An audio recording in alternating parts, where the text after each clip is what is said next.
Bismillahirrahmanirrahim. Alhamdulillahi rabbil alamin. Wassalatu wassalamu ala habibi rabbil alamin. Sayyidina Muhammadin wa ala alihi wa ashabihi ajma'in. Amma ba'd, pemirsa sekalian dimanapun Anda berada, alhamdulillah kita sudah menjalani Ramadan ini selama 16 hari.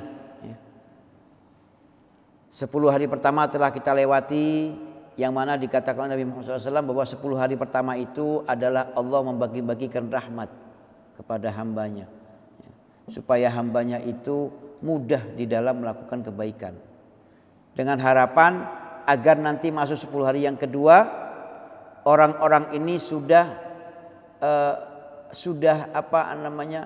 getol beribadah, semangat beribadah, sehingga ibadahnya itu menjadikan mereka layak untuk mendapatkan ampunan dari Allah Subhanahu wa taala. Mudah-mudahan kita sudah bisa meraih rahmat yang Allah berikan, dan kita juga berhusnudzan, insyaallah Allah yang Maha Rahman Maha Rahim itu berkenan menerima ibadah kita dengan segala kekurangan dan kelebihannya. Mungkin banyak kurangnya. Kita berharap rahmatnya Allah, karena kalau kita mau hitung-hitung, sehebat apapun kita ibadah kita nggak bisa menandingin nikmat yang telah Allah karuniakan kepada kita. Kita bersyukur kepada Allah bahwa insya Allah kita termasuk orang yang dapat rahmat, dan insya Allah mudah-mudahan dalam 10 hari yang kedua ini kita mendapatkan ampunan dari Allah Subhanahu wa taala. Dan insya Allah kita sekarang insya Allah sudah memasuki, bahkan kita sekarang sudah memasuki insya Allah 10 hari yang kedua ini, kita insya Allah mudah termasuk orang-orang yang diampuni dosanya oleh Allah Subhanahu wa taala. Yang penting kita berbaik sangka kepada Allah, bahwa Allah dengan belas kasihnya akan sudi menerima kita dengan segala kealpahan yang kita miliki. Malam hari ini topik kita adalah tentang berbaik sangka kepada Allah Subhanahu wa taala.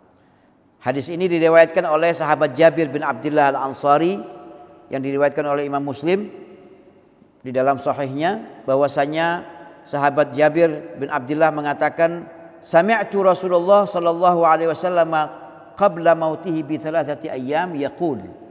Aku mendengar Nabi Muhammad berpesan 3 hari sebelum hari kemangkatannya. Dalam pesan itu beliau menyatakan, la yamutanna ahadukum illa wa huwa yuhsinud dhanna billahi azza wa jalla. Jangan sampai kalian mati dalam keadaan tidak berbaik sangka kepada Allah Subhanahu wa taala.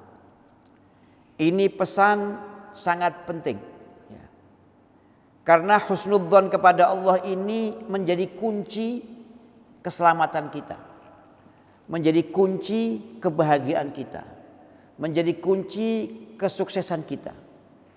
Karena siapapun kita, setinggi apapun jabatan kita dan status sosial kita, kita tetap adalah hambanya Allah Subhanahu wa taala. Hamba itu tidak punya kuasa apa-apa. Hamba itu hanya bisa menerima dan rela. Hamba itu hanya punya kewajiban taat kepada empunya, kepada tuannya, kepada yang memilikinya. Nah, yang memiliki kita adalah Allah Subhanahu wa taala. Suka duka kita ada di tangan Allah Subhanahu wa taala. Allah membuat aturan-aturan itu agar kita mendapatkan apa yang sudah Allah tetapkan untuk kita. Allah membuat hukum sebab akibat. Manusia butuh makan, untuk kebutuhan badannya, Allah kasihkan. Allah kasih sebab-sebab untuk kita mendapatkan rezeki sehingga kita bisa makan. Allah kasih aturan ini, aturan ini. Ini semua kalau kita lakukan dengan baik, itu untuk menghantarkan apa-apa yang telah Allah takdirkan sebagai rezeki kita. Husnudzon ini penting, hadirin. Karena kita ini hamba. Ya. Kita nggak bisa apa-apa tanpa Allah Subhanahu wa taala. Saat ini pun apa yang kita dapatkan, apa yang kita punya, apa yang kita rasa itu adalah pemberian dari Allah Subhanahu wa taala. Ketika seorang budak atau seorang hamba dia sudah tidak memiliki kepercayaan kepada tuannya, maka hidupnya akan hampa. Kenapa saya katakan hampa? Dia tidak bisa lari dari tuannya karena dia budak, ya.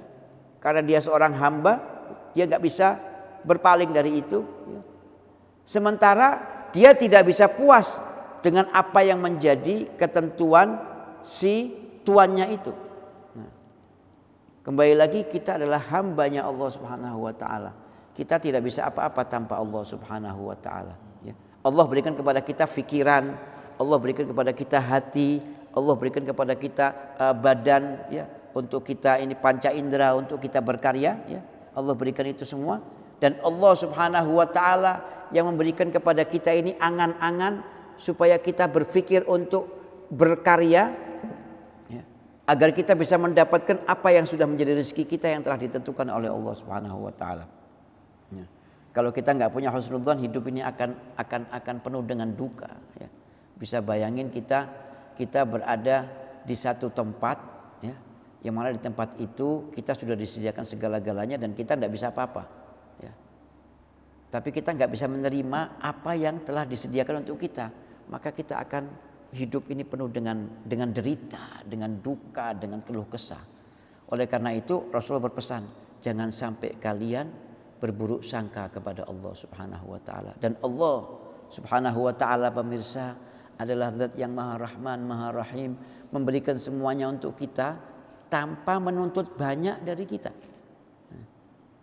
Allah itu, pemirsa, kalau kita beribadah, asal kita ingat saja, oh ini saya harus sholat. Saya harus sholat. Sebagai hamba saya harus taat kepada Allah. Kita sholat.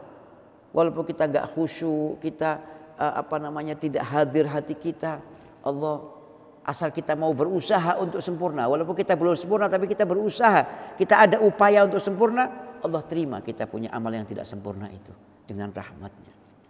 Allah menuntut, apa tuntutan Allah kepada kita? Ana inda dhanni abdi bi. Kalau kau kepingin apa saja dari aku akan berikan kepadamu tergantung prasangkamu kepada aku. Jadi kita berprasangka baik kepada Allah, ya, bahwa Allah nggak akan menzalimi saya, Allah nggak akan menyakiti saya, Allah tidak akan mentelantarkan saya. Ya. Kalau hari ini saya tidak mendapatkan apa yang saya inginkan, ya, mungkin ini bukan saat yang tepat untuk saya mendapatkan apa yang saya angan-angankan. Ya. Allah pasti punya rencana lebih baik daripada yang saya rencanakan. Husnudzon billah, ini kunci bahagia. Aku tergantung sangka hambaku. Falyadzun bi khairan, maka berprasangkalah wahai hambaku, berprasangkalah baik kepada aku. Kau berprasangka baik saja sama aku akan berikan yang baik seperti sangkamu. Allah itu adalah zat yang tidak pernah, dan Allah itu tidak pernah mengecewakan hambanya. Kalau saat ini kita pernah kecewa atau apa, itu karena kita nggak bisa ridho dengan pemberian Allah. Karena kita ini punya kecenderungan kadang-kadang mau Allah itu nurutin mau kita. La, Allah akan memberikan kepada kita sesuai yang dikehendaki oleh Allah. Karena Allah itu lebih sayang kepada kita. Allah itu lebih sayang kepada kita daripada diri kita sendiri. Allah itu yang tahu kebaikan dan keselamatan kita lebih daripada kita sendiri. Nah, sehingga Allah itu akan memberikan kepada hambanya masing-masing sesuai dengan porsi yang layak untuk kita terima. Kesimpulan dari yang kita sampaikan hari ini, bahwasanya kunci bahagia itu adalah berbaik sangka kepada Allah Subhanahu wa taala. Dan untuk bisa berbaik sangka kepada Allah, kita harus percaya dan beriman kepada Allah Subhanahu wa taala, ya. Sebagai bukti iman kita kepada Allah, kita harus bertakwa kepada Allah Subhanahu wa taala. Semoga pesan singkat ini bisa menjadi pencerahan buat kita. Wassalamualaikum warahmatullahi wabarakatuh.